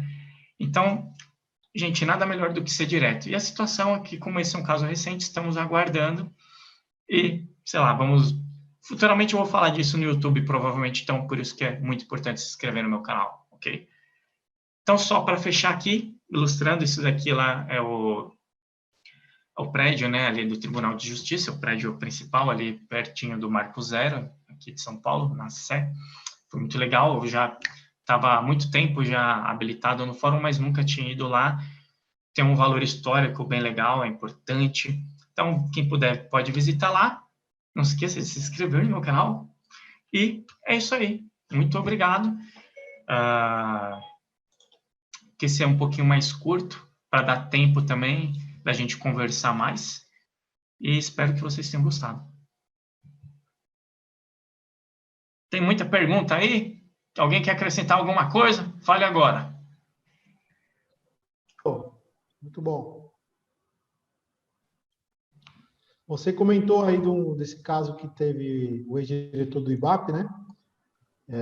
Salvo engano, eu comentei alguma coisa assim também, ou não comentei, não me recordo, de uma perícia que a gente estava fazendo, eu apoiando aí com o assistente técnico, não, eu apoiando o perito, eu dando assistência para o perito, o meu aluno. E um dos assistentes técnicos, né, das partes, era um ex-diretor também do IBAP. Estava trabalhando, defendendo aí a instituição Banco do Brasil, no caso da avaliação. E uma das coisas foi mais ou menos o que você falou aí. Ah, mas o cara é o cara. Tem uma folha, 2 folhas só falando de qualificação técnica do cara. Aí ele veio me falar, né? Caramba, Jota, será que a gente vai conseguir fazer um laudo? Olha só o que ele falou para mim. Será que a gente vai conseguir fazer um laudo e ele não vai questionar? E se ele questionar? Eu falei, se ele questionar, a gente responde, né? Não tem problema nenhum. Ninguém é perfeito. Se a gente errar, a gente conserta o erro. Aí Sim. fizemos o laudo, né? Fizemos o laudo, entregamos. Ele usou a metodologia dele, né? Ele para poder justificar também o dinheiro que estava ganhando, defendendo a instituição que ele estava. Nós usamos o comparativo de mercado, fizemos uma comparação também com o evolutivo nesse laudo, fizemos uma comparação com um com o outro. Aí ele fez uma variação por inferência estatística. E depois, no final, ele desconcordou em várias coisas. E no final ele concordou, eu concordo, porque a variação está dando menos de 1% do valor. Está dentro do desvio padrão, perfeito. Né? Então, assim, para justificar também o que ele estava ganhando para poder defender a instituição lá. Foi até que eu falei, ele tem que dizer alguma coisa. Se ele não falar, né, alguém vai falar, por que eu te contratei, se você não questionar nada. Então, na verdade, a função do assistente técnico é essa. É levar o perito ao que o cliente dele quer, né? Quem contratou ele, e também questionar o perito caso o perito dê uma patinada aí. Né? Essa é a função dele. Aí você comentou aí, eu lembrei desse caso. Era um caso bem atípico, o valor agregado da ação era bem legal, assim, né? Então estava sendo discutido um valor bem legal. E começou aí nem começou a briga nos honorários, porque a gente colocou um valor de honorários iniciais que nós pensávamos que estava alto, e normalmente, pela sua experiência, assim, você colocou os honorários, o prazo são 5 dias, né? De acordo com o Código de Processo Civil, são 5 dias para questionamento. Nesse caso, né, resumindo rápido, teve 2 horas depois que nós colocamos os honorários, a petição, já falou assim, inicia-se a perícia e marca-se a data. Caramba! Só para você ter ideia. Só para você ter urgência. ideia. Menos de 2 horas. A gente peticionou 10 horas, meio-dia, já tinha o despacho do juiz e as partes concordando para poder iniciar a perícia. Bom, né? Então, Dinheiro. E nós, do lado de cá, pensando que estava cobrando muito. Né? Aí foi falando assim, a gente cobrou muito barato. Né? Não é possível. Né? Porque aceitaram muito rápido, nem questionaram. Falei, caramba, vamos embora. Que é uma das coisas também que eu falo, aproveitando nesse gancho, quando eu dou o curso de perícia judicial, a gente fala, quando está falando de honorários, né? A gente fala justamente disso, né? É fácil colocar uns honorários quando o valor da ação é um valor razoável, o valor básico sempre colocam, né? De 10 mil, 20 mil, 30 mil reais o valor de ação. E nessa ação, por exemplo, era 5 milhões e 600 o valor da ação. Então, estão se brigando por 5 milhões e 600. E qual que é os seus honorários? Aí foi aí que a gente começou a falar, se eu cobrar 1% do valor da ação, eu vou ter 56 mil reais. Mas eu não posso justificar os meus honorários falando, meu valor é 1% do valor da ação. Não tem lógica isso. Já foi assim, na verdade, né? Já foi assim uma base de porcentagem. É bom você falar disso. Muitas vezes já foi, e tem pessoas que insistem nisso ainda, né? Sim, tem pessoas que insistem. Principalmente os mais antigos aí, que sempre usavam essa técnica, né? Também usa pela base do Cresce, né? A tabela do Cresce, eles usam de acordo com o valor do imóvel percentual para fazer uma variação, etc. Mas não é as horas técnicas. A hora técnica é o quanto que você vai desprender, né, tecnicamente, para fazer aquele trabalho. Então, uma coisa é a hora trabalhada, outra coisa é a hora técnica, e outra coisa é o valor do imóvel. Eu falo que é fácil falar em percentual, pô, é 5 milhões e 600, vou cobrar 1%. Mas se for 10 mil reais, aí você vai cobrar 1% também? Aí não, aí eu tenho que cobrar valor de hora técnica. Então, não é regra isso daí. Então, foi até onde que a gente começou a discutir na época. Eu falei, vamos colocar o que é justo. Aí cobramos, se eu não me engano, 23 horas técnicas, né? Deu 13 mil reais alguma coisa. E foi 2 horas depois, já estava lá. O perito inicia a perícia imediatamente e já depositaram o dinheiro lá dos 50%. Aí eu comentei, falei, você imagina, para ter tido despacho, imagina quanto que estão pagando para o assistente técnico. Eu até falei assim, o assistente técnico é o diretor do IBAP, quanto que você acha que ele está cobrando para fazer essa assistência? Né? Para ter aceitado de pronto assim os nossos 13 mil reais. Aí deve estar cobrando um valor do 1% da ação ou mais. O assistente ele é livre de cobrar, ele cobra o valor justo dele lá. E nem precisa ficar justificando em tabela, que nem a gente fica como perito. Legal, né? Então, é um dos casos que eu demonstro aí no curso de perícia, a gente aprofunda, às vezes, também nesse caso e outro, a gente fez um curso ano passado, de perícia na prática também, e eu coloquei esse caso e coloquei um outro caso envolvendo impostos, né? Para o perito fazer a composição dos honorários dele. Cara, deu uma briga legal, assim, que teve uma concorrência entre as turmas, né? Foi bem bacana. Só para apimentar um pouquinho aí o tema de honorários e as situações que a gente vive no dia a dia. Mas vamos lá, a escola aí, a do meu, tem alguma pergunta aí que tá para a gente, ou o Reinaldão ainda está Não, eu querendo só fazer? queria reforçar uma coisa. Aqui eu não sei se tem recurso de levantar a mãozinha que nem no Teams, mas é o seguinte, só para reforçar um ponto, porque eu falei algumas vezes assim sobre o pessoal do IBAP, que isso, que aquilo, em momento algum eu estou desmerecendo essas pessoas, tá? É o contrário, eu estou querendo dizer que assim, nós não precisamos se sentir mal ou achar que nós não podemos ter conhecimento Voltado, né? A gente não precisa colocar num andar abaixo dessa situação só porque eu fiz um curso curto. Às vezes esse curso curto tem um valor maior ou o seu aproveitamento dele é bem maior. Então não se sinta intimidado em momento algum por isso, tenha muita coragem e segue em frente. Não tenha medo de errar, seja sempre respeitoso, bola para frente. Bom, era isso, só para reforçar isso. Próximo. Perfeito. Não pode ter medo mesmo não, né? Eu digo até mais, Reinaldo, eu tive esse tempinho que a gente está na luta aí, né? Eu já tive situações em sala de aula, eu tenho muita experiência de sala de aula, né? Que o aluno vem procurar e fala, Reginaldo, em avaliação de imóveis, né? Reginaldo, mas eu estou com a bibliografia aqui e fui questionado agora que o perito está pedindo para mim, o assistente técnico está pedindo para mim colocar o grau de precisão e fundamentação no meu laudo. Só que eu estou com essa bibliografia e não tem isso. Olha só. Então, assim, o colega escreveu o livro, né, de avaliação de imóveis, fez lá pelo comparativo de área de mercado, por fatores, e não fundamenta o laudo dele e nem coloca como chega na precisão. E justamente nessa oportunidade, eu estava dando um curso de avaliação de imóveis, de 3 dias, de 20 horas, né? E o aluno veio, a dúvida dele era essa. Falou, Reginaldo, eu vim aqui, eu sei fazer avaliação, já faço avaliação há 4 anos. Olha só o cara me colocou, faço avaliação há 4 anos para bancos, e agora entrei para o judicial tal, e fui questionado porque eu não coloquei o grau de fundamentação em precisão, e eu não sei como fazer. E eu estou com esse livro aqui, que eu sempre segui esse livro, e aí?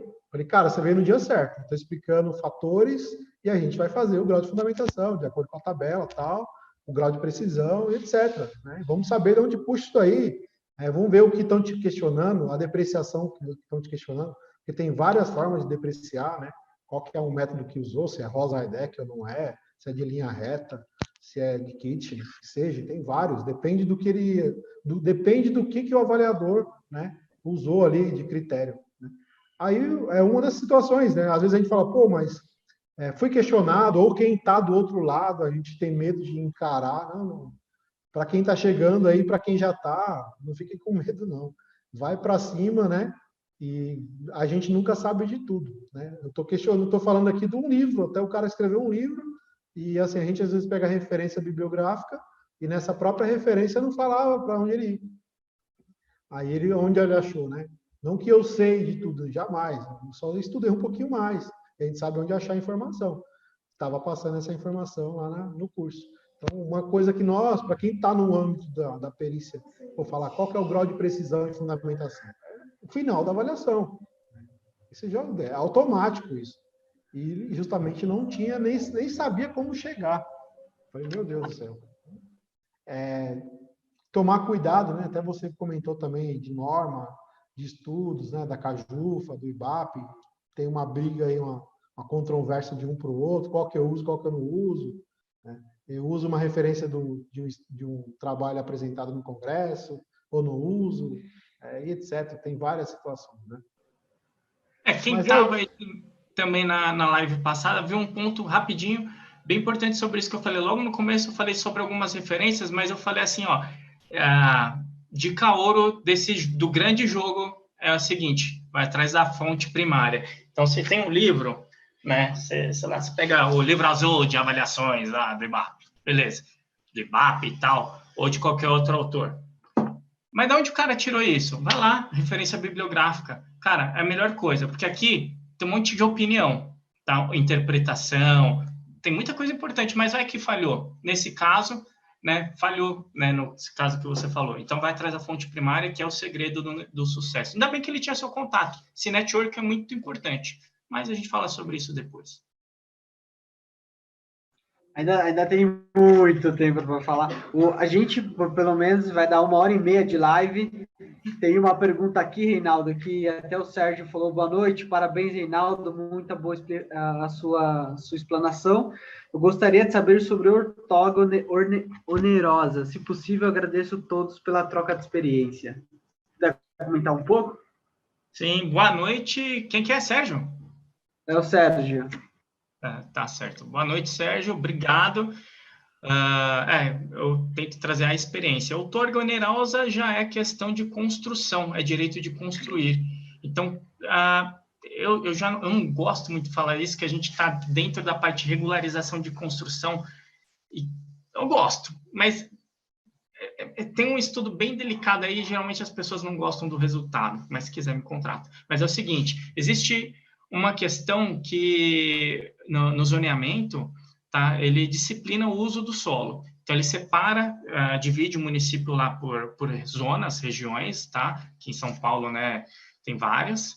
E daí, dentro daquela classificação de zona, então, tem os parâmetros construtivos e você não pode exceder, senão a construção ela não é aprovada, ou se você fez sem aprovação, ela é considerada totalmente irregular. A outorga onerosa é o quê? É o estoque disponível do que você pode construir a mais. É uma forma de você não burlar de forma legal isso tudo. Então, o município tem uma tabela por região, o quanto que você pode exceder, então, os parâmetros da lei.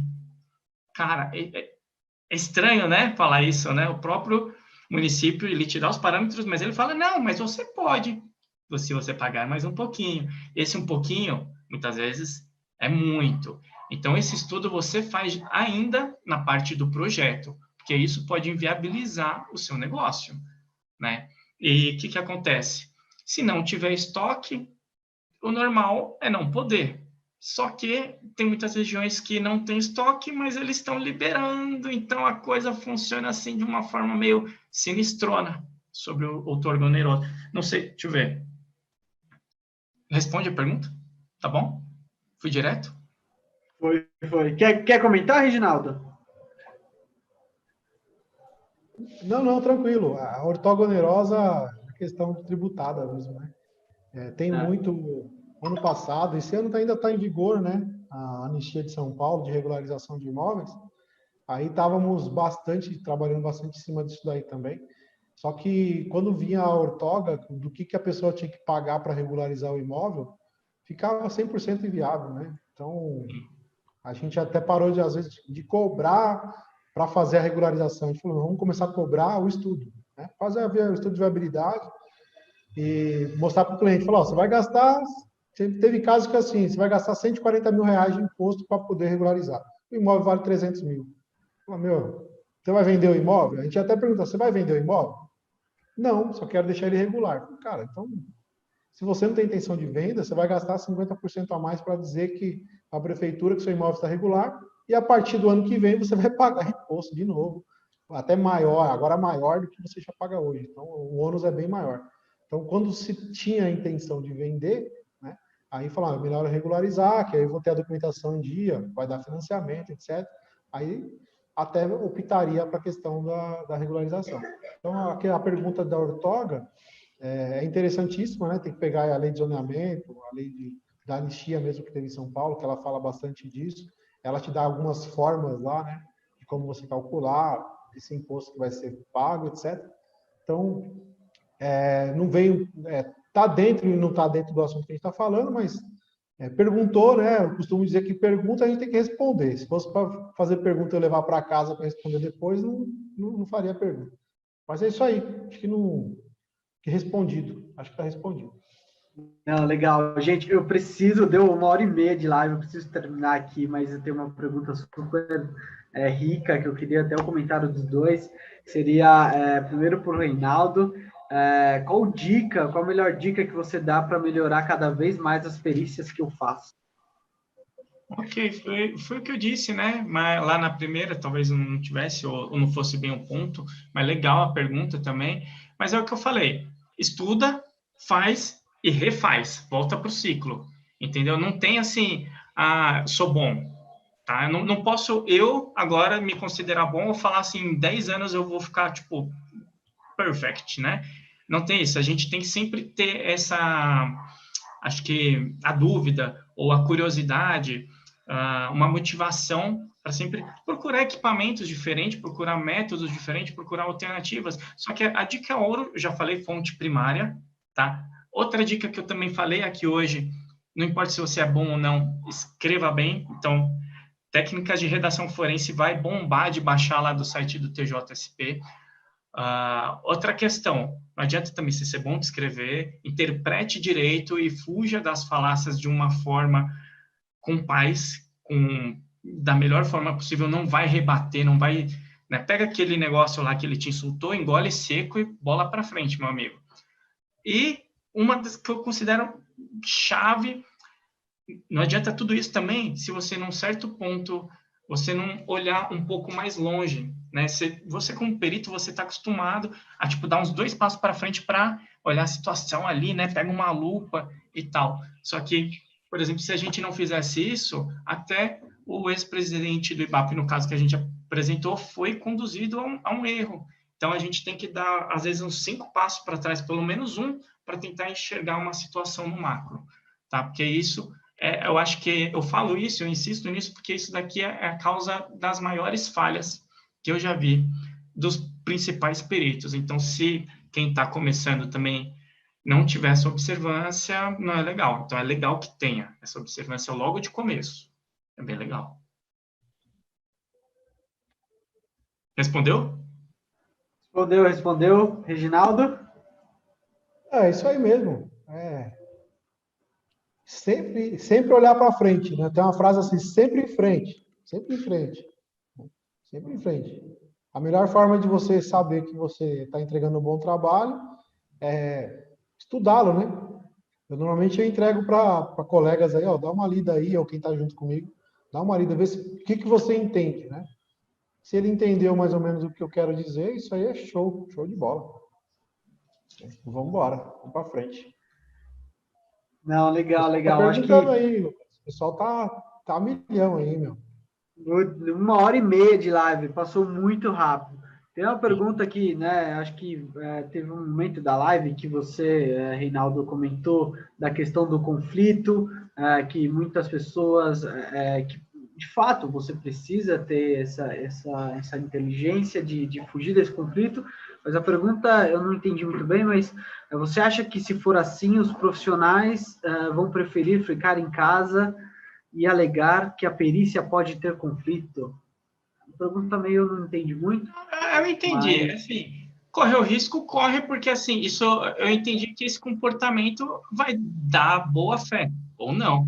Entendeu? Correr o risco, você vai sempre correr o risco de que alguém tenha um comportamento desses. Mas Entendi. assim, para você usar isso, você precisa justificar. E esse caso, assim, foi um caso, tipo, muito atípico.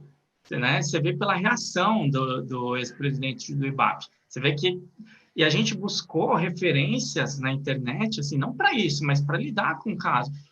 E assim, não tinha. A gente chegava perto, só que tinha alguma coisinha ali que não era igual. Então, se você justificar bem também, precisa ser bem, você tem que imaginar quem vai ler, como que você vai ser interpretado. Isso é uma boa também, uma dica para você escrever. Tá? Então, qual que é a função daquilo, como você pode ser interpretado, então você tem que escrever nesse caminho.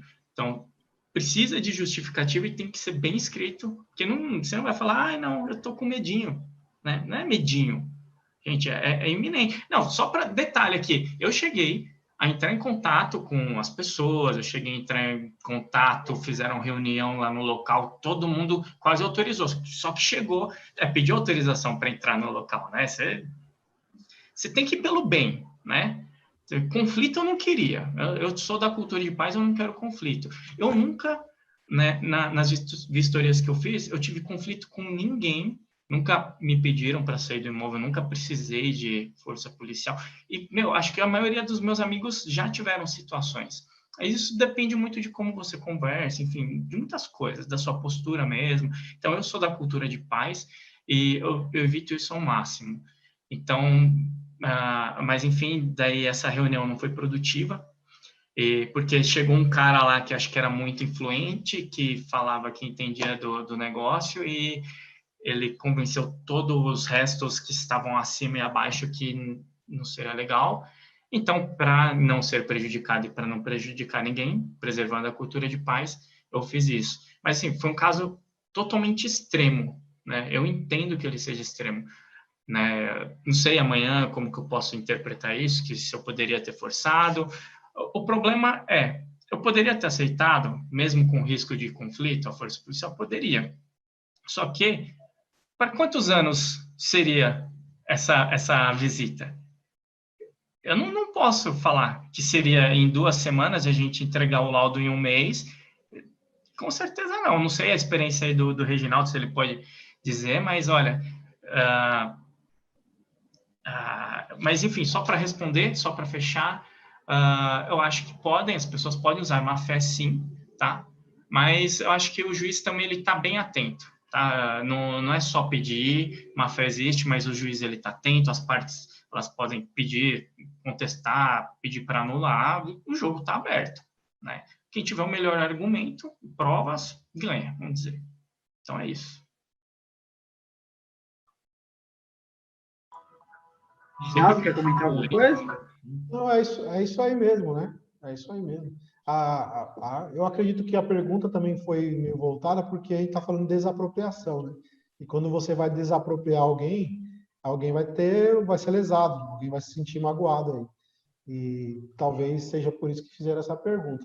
Mas normalmente, pelo menos a minha experiência como perito, sendo perito atuando na desapropriação e também sendo força policial trabalhando na desapropriação, que é um caso muito chato, no caso do perito, acho que é mais tranquilo, porque você está indo lá fazer seu trabalho, né? E às vezes, né, já como experiente assim, eu já tive a boa recepção, foi ao contrário, não precisei usar a força policial para entrar. A gente teve uma boa recepção porque aquela área que estava sendo desapropriada, alguém já estava indenizando aquele pessoal. Então, Eles queriam logo, né? Falaram, meu, que vem logo, que faz logo, que eu preciso morar no meu apartamento ali que eles estão fazendo, eu preciso receber o auxílio aluguel, eu preciso fazer um monte de coisa. Então, a gente estava sendo bem tratado, bem-vindo lá. Pelo contrário, não precisou da questão da força policial, né? Como está atuando na força pública, a gente estava do lado contrário, tipo assim, ó, tem que sair porque vai ser desapropriado,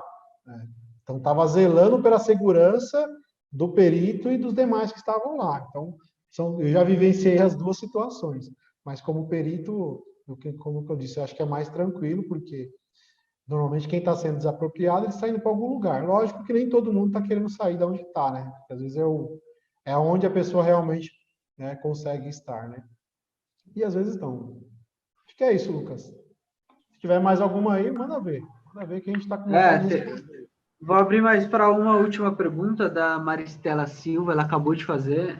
Qual a principal recomendação em uma avaliação de servidão?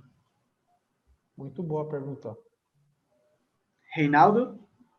Principal recomendação em uma avaliação de servidão. Não, legal. Mas tem que observar se é uma... Bom, aqui servidão existem Tipo, né? várias, né? De O tipo de passagem, servidão. de concessão de serviços, então pode ser ter uma servidão pública ou privada, ela não especificou, né? Mas, assim, é a mesma coisa, você sabe, assim, o objeto ali é um imóvel de alguém, então vamos partir disso, né? Então, é parte de um imóvel, então parte daquele imóvel vai ser desapropriado. Então, você tem que ganhar o conceito da questão. Só um recorte rapidinho, se a gente não tivesse ganhado o conceito dessa questão da desapropriação indireta, desse caso da prefeitura, a gente não tinha desenrolado ele dessa forma e poderia ter caído ao erro, e acho que é bem isso que ela quer saber. Então, primeira coisa, ver a parte conceitual disso, o que é? Primeira coisa, né? Às vezes é simples, mas a gente esquece. Então, o que é a servidão, né? E para que é essa servidão, dependendo do caso específico, né? Então, se for para particular, ou se é para tubulações, o que isso vai comprometer? Vai ter parte que não vai ser um remanescente não aproveitável, depende de muitas coisas do que está lá no processo, tem que ver, né? Tem que ver, mas basicamente é isso, né? Então, apesar de, né, falar assim que a servidão, ele cabe como num caso de imóvel comum, porque você está desapropriando um imóvel comum. Você vai fazer a avaliação dele, no geral, né? E daí você vai falar, bom, tá bom, esse trechinho aqui, então ele corresponde a quanto por cento ali, vai achar um valor, e vai tomar cuidado nessa parte aí, se tem remanescente que não vai ser aproveitável, e daí vai ter que também incluir ele ali, né? Vai dar um valorzinho ali para ele, vão decidir se isso daí vai ser usado ou não. Basicamente isso. Reginaldo? Não, muito bom, é isso aí mesmo. Tem que, só complementando, talvez a pergunta, não sei se é a recomendação a palavra recomendação que ela colocou, se é como que eu faço, né, uma avaliação de servidão. Não sei se foi essa por esse ponto. Mas o Reinaldo citou aí a norma da Cajufa, né, que bate bem em frente assim na questão da desapropriação. Lá tem as fórmulas, né? A norma da norma, tem o percentual que você, se passou de X%, tem que ser desapropriado 100%, ou parte, ou um quarto da área tal. Então, dá uma olhadinha na norma lá, que está bem claro. Tem uma outra norma também da Sabesp, olha só, da norma da Sabesp, que fala de servidão, né? Tem uma norma específica da Sabesp. Então, lá eles já colocam como que deve ser feita essa avaliação, o que deve ser considerado ou não.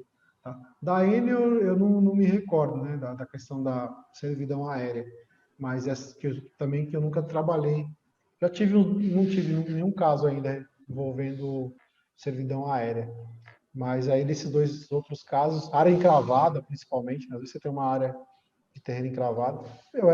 Eu adoro a área de avaliação porque as avaliações nunca são iguais uma à outra. Então sempre tem uma surpresa diferente para a gente estudar. Mas eu não sei se foi essa a questão da recomendação. Então só deixei esse adendo aí.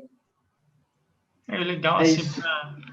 para servidão também, acho que ele está bem, ele disciplina também, né, falar sobre conceitos ou como ele vai ser usado ou não, se vai ser de passagem ou para serviços de concessão, tem bastante coisa no Código Civil mesmo. Não estou lembrado aqui de cabeça quais os artigos, mas dá um Ctrl F ali.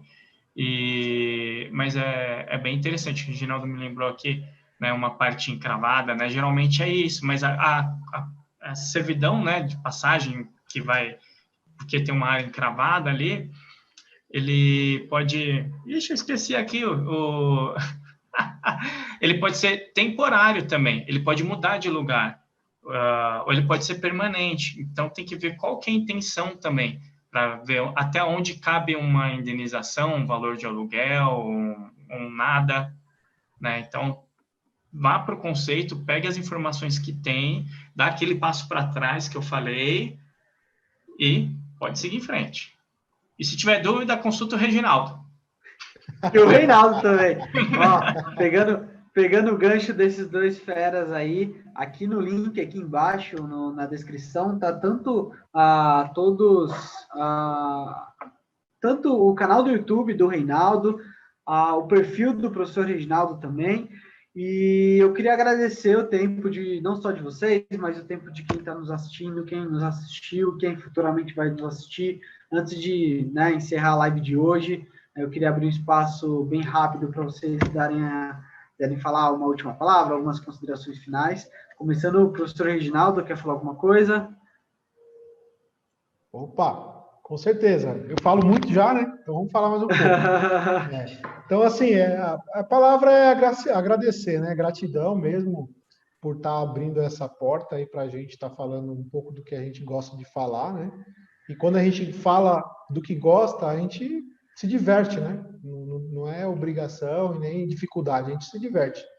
Então, eu de frente com a câmera aqui, tudo para mim isso é novo, né? Você está conversando com uma câmera e está vendo um colega do outro lado, e a gente está se adaptando. Lógico que a gente nunca nasceu andando, né? A gente primeiro aprende a engatinhar para depois andar. Então, a gente está sempre aprendendo. E quando vocês abrem essa porta para a gente falar um pouquinho do que a gente gosta ainda, fica melhor ainda, tá? Então, o que eu posso... As minhas considerações são essas, né? Então, continua nos assistindo, né?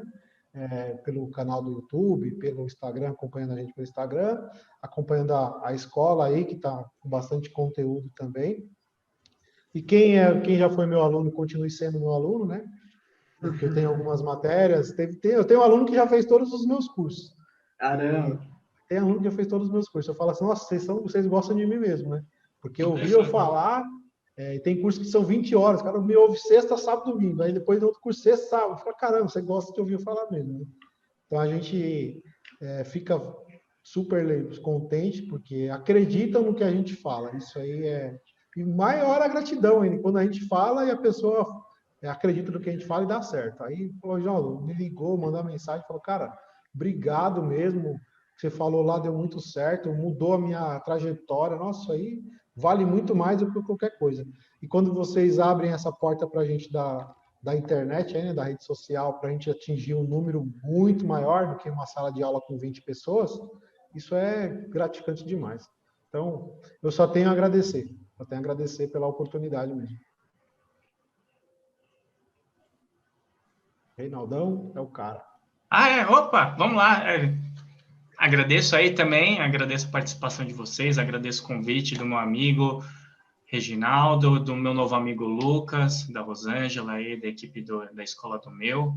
E agradeço demais vocês mesmo, porque o que eu mais gosto é falar. Não sei se vocês perceberam, apesar da minha timidez, eu gosto de falar.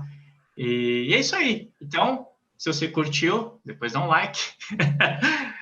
E vai lá também para o meu canal, dá um like lá. Está começando agora, mas se vocês apoiarem, vai ter muita coisa. Se inscreve, ativa o sininho. E é isso aí. E a gente espera ver vocês aí também mais vezes. Mas espero que a gente consiga se conversar, que tenha um network, que isso não acabe aqui. Né? É importante que todas as conversas que não fiquem só por alto, né? Isso não acaba aqui. Beleza? É isso aí. Valeu. Próximo. Obrigado, gente. Mais uma vez, quero agradecer quem está nos assistindo, quem vai futuramente nos assistir. Mais uma vez, obrigado, Reinaldo. Obrigado, professor Reginaldo, também. Estou muito feliz. Mais uma vez, muito obrigado. e até a próxima.